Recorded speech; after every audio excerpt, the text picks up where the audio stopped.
हमारा उद्देश्य आपको रुष्ट करना नहीं था। इसी स्थान पर आपने हमें अपने शब्दों में सावधान किया था। आपने कहा था कि वर्तमान की क्रीड़ाओं में ही भविष्य का परिणाम अंतर्निहित होता है। अब हमें इस बात का भी बोध हो रहा है कि आपने हमें निर्णय परिवर्तित करने का अवसर भी दिया था, किंतु उस समय हमारा उद्देश्य केवल आप। यह प्रश्न उद्देश्य का नहीं, कृत्यों के परिणाम का है।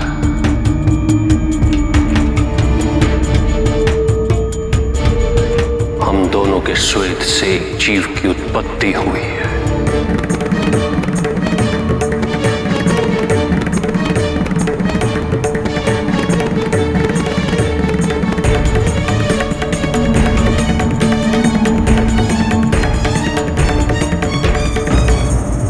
तुम्हारा निर्णय वर्तमान में स्थित रहने का है,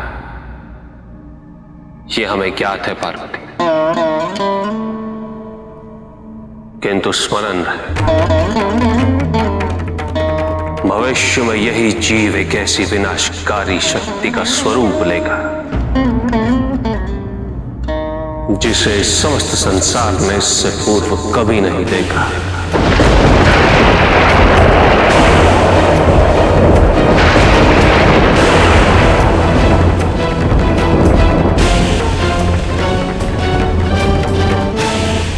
क्या वो जलंधर से भी?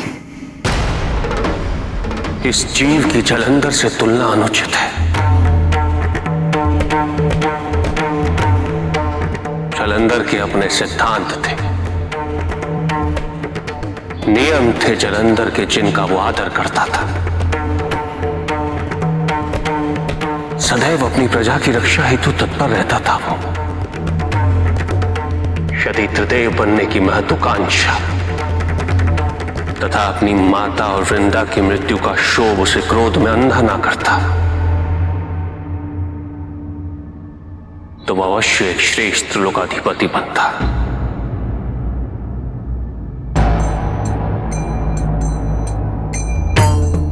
किंतु यहां स्थिति कुछ और ही होगी पार्वती।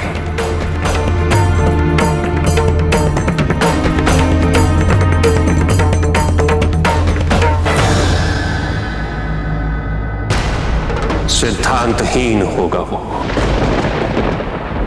महत्वाकांक्षी होगा वो, बंद नेत्रों की ऊर्जा से जन्मा, नेत्रहीन होगा वो, त्याजित स्वेद, सदैव उत्तेजित होगा वो, प्रकाश का शत्रु, अंधकार का द्योतक होगा वो, अंधक होगा वो।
पिताश्री,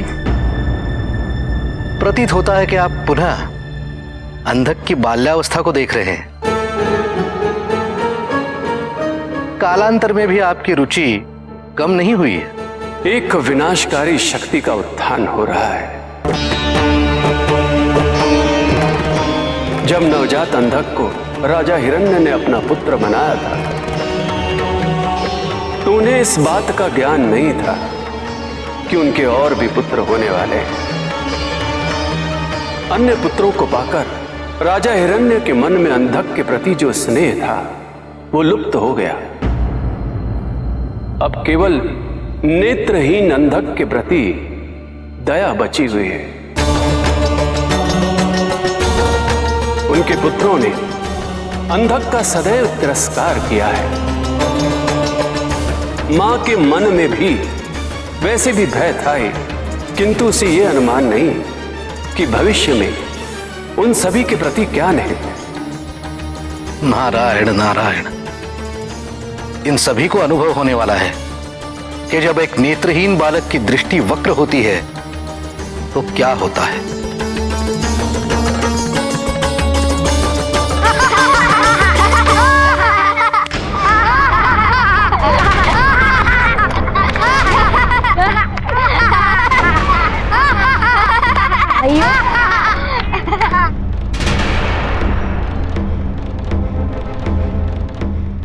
भाइयों,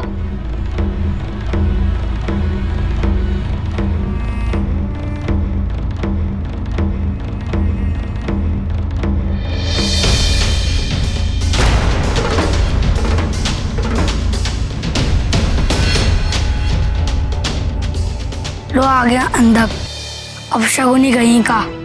कृपया मुझे भी अपनी इस क्रीड़ा में जुड़ने का अवसर दो।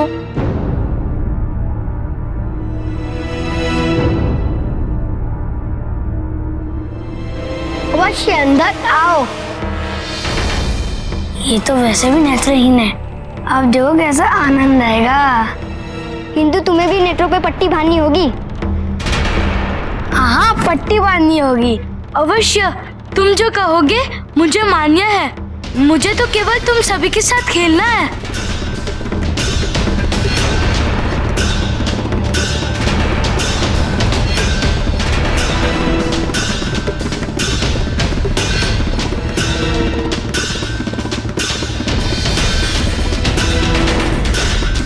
हमारे साथ खेलना चाहता था, अब देखते हैं कैसे मटका फोड़ता है।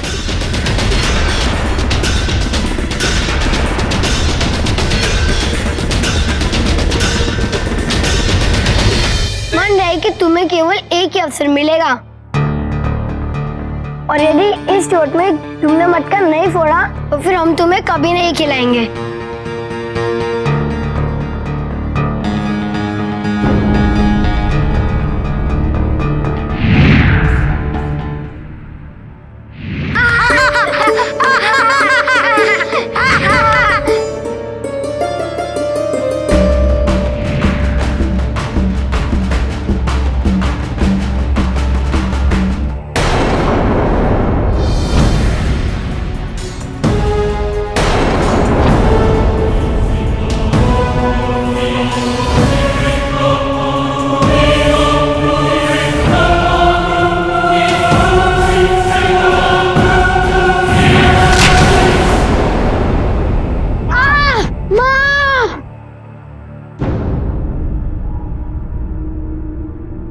अंधक, ये तुमने क्या किया?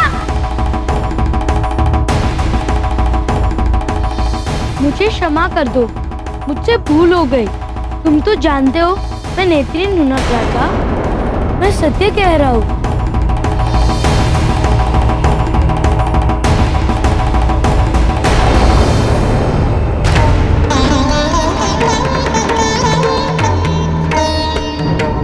इतने वर्ष बीत गए, प्रभु अभी तक मौन है। उस दिन चौसर के पश्चात प्रभु ने हमसे वार्तालाप तो दूर, हमारी दिशा में देखा भी नहीं। मुझे लगता है कि हमें जाकर माता से इस बारे में बात करनी चाहिए। उचित है, अब तो माता ही कुछ कर सकती है।